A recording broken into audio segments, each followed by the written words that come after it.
ইউসুফ আলাইহিস সালাম বলেছিল না যে আমি বিশ্বস্ত, আমাকে দায়িত্ব দেন? আমি বলতে চাই আমি বিশ্বস্ত, আমাকে দায়িত্ব দেন। আমাকে 5 বছর সময় দেন, পুরো দেশের শিক্ষা সিস্টেম চেঞ্জ করে দেবো ইনশাআল্লাহ। প্লে গ্রুপ থেকে প্লে গ্রুপ থেকে নিয়ে মাস্টার্স পর্যন্ত এমন শিক্ষানীতি প্রণয়ন করা সম্ভব যে আমাদের বাচ্চারা একদম প্লে থেকে মাস্টার্স পর্যন্ত বাংলা, ইংরেজি, অঙ্ক এবং জেনারেল সাবজেক্টগুলোর সাথে কোরআন হাদিসের একটা অপূর্ব সমন্বয়ে পড়াশোনা করবে ইনশাআল্লাহ। একা করে দিতে পারবো ইনশাআল্লাহ তাআলা। আমাকে এরকম 100 জন শিক্ষাবিদ দেন, 100 জন আলেম ওলামা দেন, একটা প্যানেল করে দেন, পুরো দেশের শিক্ষা চেঞ্জ করে দেওয়া যাবে ইনশাআল্লাহ।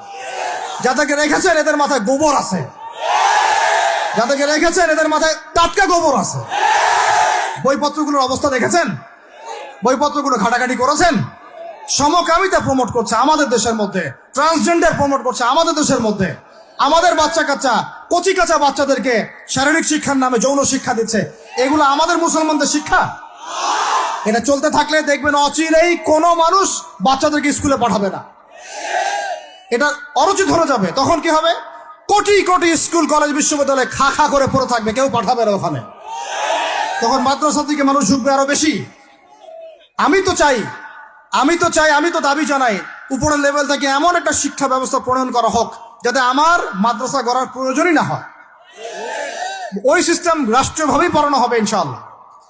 আপনি মালয়েশিয়ার দিকে তাকিয়ে দেখেন, আপনি এই যে ওয়েস্টার্ন কান্ট্রির মধ্যে অনেক কান্ট্রি আছে, অস্ট্রেলিয়ার মতো জায়গাতে আছে, ব্রিটেনের মতো জায়গাতে আছে, কোন কোন ক্ষেত্রে আপনি লেবাননকে দেখেন, ইয়েমেনকে দেখেন, জর্ডানকে দেখেন, কাতারকে দেখেন, সৌদি আরবিয়াকে দেখেন, অনেক কান্ট্রি আছে।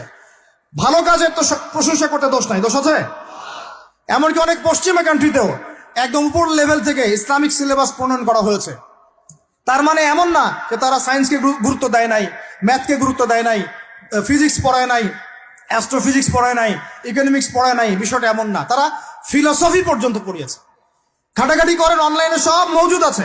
এমন শিক্ষানীতি প্রণয়ন করা সম্ভব একদম প্লে থেকে নিয়ে মাস্টার্স পর্যন্ত। আমার ছেলে ইমামতিও করবে, এদিকে বিমানও উড়াবে ইনশাআল্লাহ। আমার মেয়ে ডাক্তারও হবে, এদিকে দেখবেন হাফেজাও হবে ইনশাআল্লাহ। একজন মুফতি সাহেব, তিনি ফতোয়াও দিবেন, একই সাথে বিশ্ব অর্থনীতি সম্পর্কেও জানবেন ইনশাআল্লাহ। একজন আর্মি অফিসার, তিনি যেমন সামরিক ক্ষেত্রে লিডার হবেন, তেমনি দেখবেন ফিকহের কিতাব মোতালা করে ফতোয়াও দিতে পারছেন ইনশাআল্লাহ। এই যুগটা এটা কোনো মানে স্বপ্নের যুগ নয়, এই যুগটা ছিল এক সময়।